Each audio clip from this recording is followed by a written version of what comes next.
All right, today we are going to start a sequence of lessons on audio for video production. Okay, so we're just going to jump right in and roll through this. I'm going to be talking fairly quickly, so you may need to pause the video, taking notes. But here we go. So as I'm getting set up here, I want to tell you that audio is extremely, extremely important in video production. You can have really great video footage, but if your audio is terrible, no one's going to listen to it. Okay, so let's kind of cut over here and let's roll. All right, so getting started here over the next few lessons, we have some objectives, okay? Some things that we are going to learn, right? Identify the functions of audio tracks. You know, why do we talk about objectives, all right? Because if you know ahead of time that there's really a reason that you're learning this, you're more apt to listen, all right? And this is the truth. Guys, in this class, this isn't just about passing a test. This isn't just about getting a good grade. Maybe it is for some of you, but it's really about learning the trade, learning how to do this, okay? So there's different functions of different audio tracks and sound tracks. So you're going to learn that. We're going to understand the difference between sound and video in the program, how they relate, okay? We're going to recognize the various roles of sound effects in a video sequence. And then we're going to identify layers, okay? And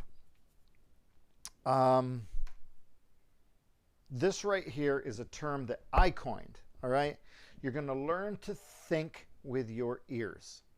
We get so caught up when we are filming of just looking at the frame, because we've talked so much about the frame and looking at what's in the frame and watching your actors and making sure you have a good video. We don't listen, okay? And you've got to listen to things around you, and we're going to talk a little bit about more of that when we get into a little bit of recording, okay? So, all right. Number one, I want you to understand layers. All right. So in video, we haven't really played with sound and audio very much. In video, layers work very much like a stack, right? So video layers work like stacking books on a table. If you have a small book on the bottom and you put a big book on the top of it, you don't see this book.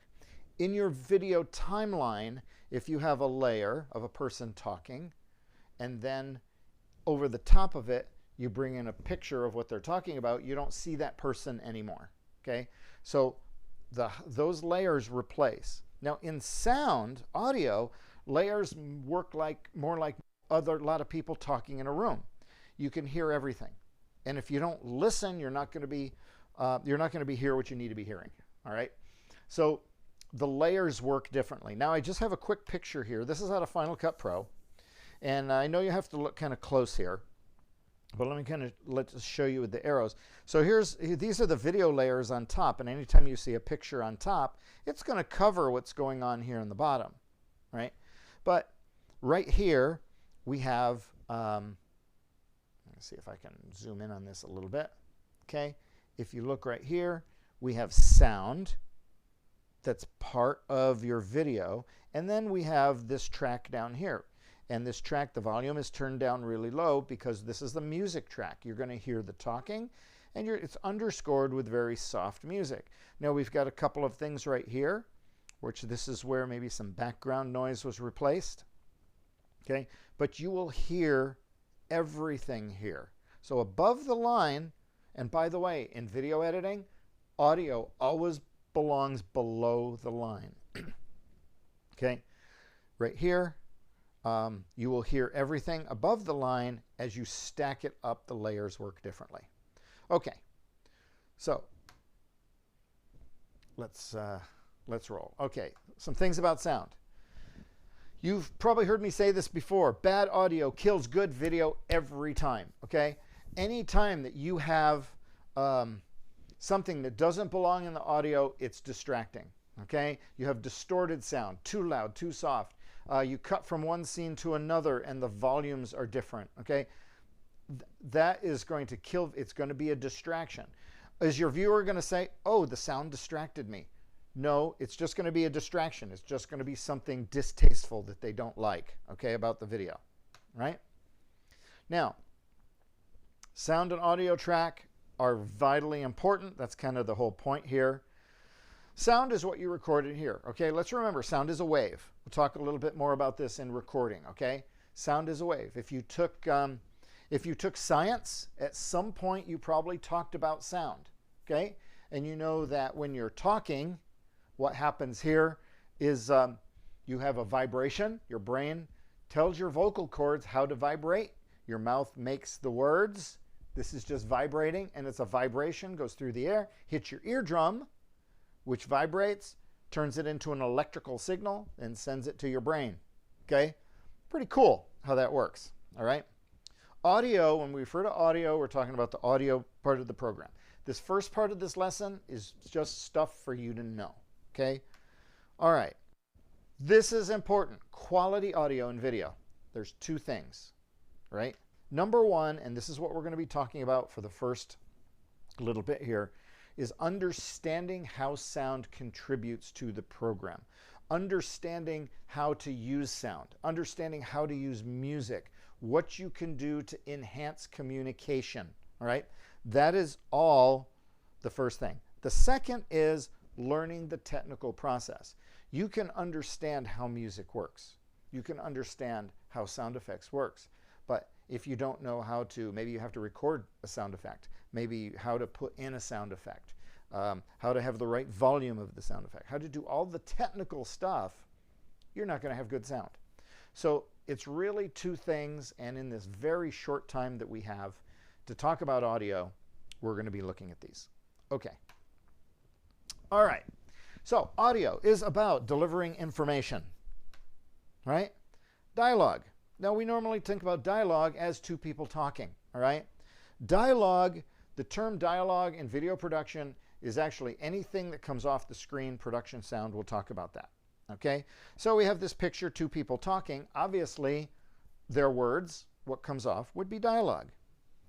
Then you have narration, okay, which would be a voiceover, and the abbreviation for that is VO. If you ever hand anything into me, VO, I'm going to know that's voiceover, okay? All right, a voiceover, let's look at this scene.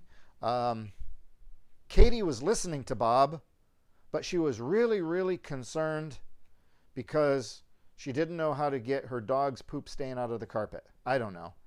I should really write this down, and I won't use these stupid illustrations. But, okay, she's thinking about something else. A voiceover would say, okay, Katie was trying to listen to Bob, but what was really happening, boom. And then a sound effect, okay? They have a couple cups of coffee, generic background. Maybe they're in a coffee shop. Maybe you have some sound effects going on there. This all delivers information. All right. So let's talk about dialogue. On-screen conversations, production sound. Anything that you record with the camera, okay?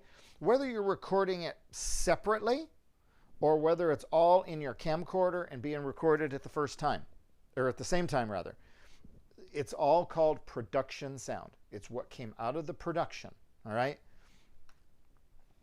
It delivers information directly. It's people talking. Here are some examples, okay? I'm going to the football game.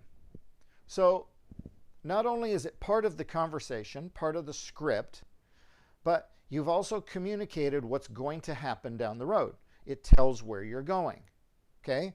So now we fade up, we have a conversation, and it says, I'm going back to the football game. Well, it says where you're going, but it also says that you were there before, okay? So that might have some implications in your script. Now, you can also communicate attitude, all right?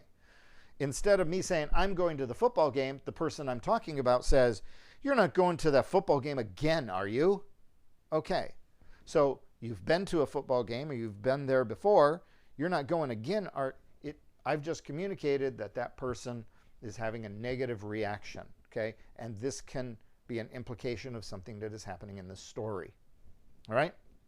So, and then of course, your dialogue could be an interview, like in a nonfiction thing where I'm just interviewing somebody about their job. Okay? So dialogue, on-screen conversations. All right, narration is the second thing. All right, a voiceover. It's the fastest way to deliver information. Now let me just get the rest of this up here. All right, I'm going to deal with a couple of things.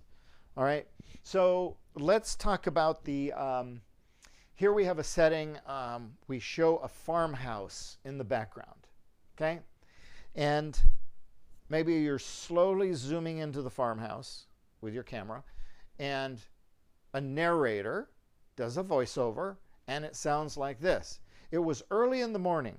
The Waltons had gotten out of bed, dressed, they were bustling around having breakfast, getting ready for today when the phone rang.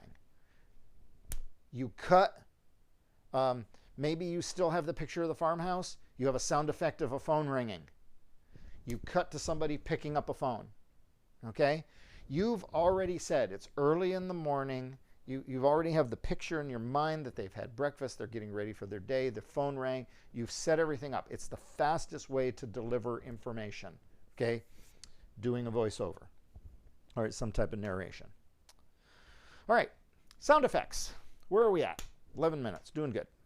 All right, noises from the world on the screen. Okay, sound effects are used to heighten realism. Okay, here would be an example. Okay, person is in a car stepping on a brake pedal. Okay, now if you've ever actually listened to a brake pedal, oomph, oomph, I mean, you might hear a little noise. You might hear a little squeak of the pedal. It's nothing. In this scene, we've cut to the brake pedal because the brakes have failed in the car and the car is going out of control. Well, just, you know, stepping down isn't that. You might want to hear clank, clank, clank. The brakes in the car might work, but it shows you pumping on the brakes really quickly with this clanking sound. You know, maybe some dramatic music in the background. We'll talk about music later. Is going to communicate. It makes it more real, right? And it's delivering information, okay? It's saying your brakes are failing. All right, so that's sound effects. All right, room noise is important. When we get into recording, I'll talk a little bit about ambient sound and room noise. I have a saying that there is nothing as loud as complete silence in video, and I'll show you that when we get there. All right, and we've talked about this already. Sound effects can infer that there is something off the screen that isn't there. Here's an example, okay? Well, I'll get to the example in just a second, all right? We've talked about this. I'm going to go real fast. It'll tell the viewer things that are off the screen. It provides a clue of what's going to happen. Maybe I'm just sitting here on a fence, you know, looking out. We've panned over a mountain, over a field, something I'm looking at. And then we have a sound effect of a car that gets louder and louder and louder. The sound effect of the car goes away. You hear a door creak open and shut. What are you doing? All you're still showing is me sitting on the fence. But you've inferred that somebody pulled up in a car and they're getting out and they're coming in my direction, okay? Kind of a clue implies something exists, okay? Here's just a little scene. We've talked about this, okay? The sound effect in this scene, okay, we got a mother and daughter kind of hugging. We have a bus horn honking. Daughter says, bye, Mom. Mom says, take care, okay? In the video shot, she turns and walks off screen. The sound effect that's put in is the hiss of some doors, okay? Then we have a sound effect of doors closing, right? You hear the bus diesel take off, maybe start to go. You have a sound of a car.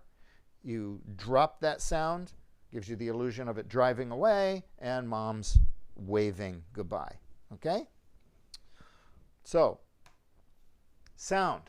Again, we're all on understanding how sound affects video here, all right? Now, it also implies location. Many locations are established by sounds. If I played a sound for you, you could say, oh, that's a restaurant, okay? Oh, you hear a loud crowd cheering. That's a sporting event, okay?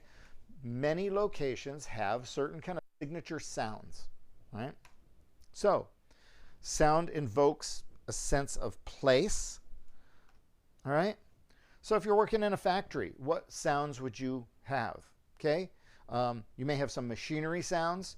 In this particular case, we have like sparks going in the background. You know, you might have the sound of sparks or something. Here we have a scene, okay, a sunset. Maybe we have no sound in this video clip. So what might we put in here? Some crickets chirping, maybe a little wind noise, maybe some frogs. Okay, anything like that. Grand Central Station in New York, right? I get this video clip of people walking around. I've got zero sound. So what am I going to do? People talking, okay? Maybe some footsteps. I'm going to keep that low. Grand Central Station's a real big area. So what I might do is take that sound effect and I might put an audio effect on the sound effect. It's called reverb, reverberation. It gives you the sense that you're in a really big room, okay? So these are all things that you can do that are going to affect the story, that are going to affect and help you tell a story. Okay, so sound pulls everything together, all right? Let's finish up with this. It brings together parts of the program that are shot separately. Look, most of the time when you see someone outside a house and you watch them walk in the door in a movie and then they cut to inside the house, the majority of the time, the outside the house shot is film on location. It's at a house. It's somewhere. And then when they shoot inside the house, that living room, that kitchen, that everything, that's in a giant warehouse somewhere, and it's a sound stage, okay? Because they can control the audio, the video, the lighting, and do what they want, okay? They don't have to worry about sunny days, rainy days, even indoors, okay? You got different light through windows and stuff. You can control all of that on a sound stage. So look, is the sound on a sound stage and the sound outdoors going to be different? Sound outside the house going to be different? Absolutely. Okay, using the same soundtrack, the same music, the same, you know, the door closes outside the house, inside the house, ties it all together. Okay, so some common things. Sometimes they'll be talking outside the house. Okay, and that will carry over inside. You have a video of the person talking, but you've decided to use a shot inside the house. You drop their volume a little bit and you use that to tie the scenes together, okay? You use that kind of like a voiceover. Continuing a sound effect, okay, through scene change. You might be at very different locations, okay, but continuing a sound effect or background noise, all right, is going to help communicate that. Varying the volume, perspective. When I say perspective here, I'm talking about audio mixing in stereo. You've probably heard surround sound. You hear a plane fly overhead and it starts in the back speakers, goes to the front speakers. Okay? If you're trying to keep the same locale, you want to keep the same quality of the sound shot to shot, no matter where it is. The bottom line is this, is that in most cases in video production, okay, you don't want the viewer to feel like what they see is an illusion. But it is an illusion, okay? Because you're doing things in video to tell a story. You're cutting from one location or another. We can have a shot of you walking into Smith Robinson Gym, okay, from the outside, and then we cut to the inside and we record it in the studio in the classroom. We don't want people seeing that. We want them thinking it's all the same location. So using sound, using audio, using music, using things like that, similar voices, volumes, that all is part of pulling it all together. Okay? So all right, so that's part one in audio. Kind of philosophical today, but I want you to look this over. Hopefully you've taken good notes. And look at some of these things, because we're going to go a little bit deeper. We're going to talk about some different ways of editing, and then we're going to talk about actually recording sound. Okay, so that's it for today, guys. Take care. We'll see you in part 2. And for now, we out.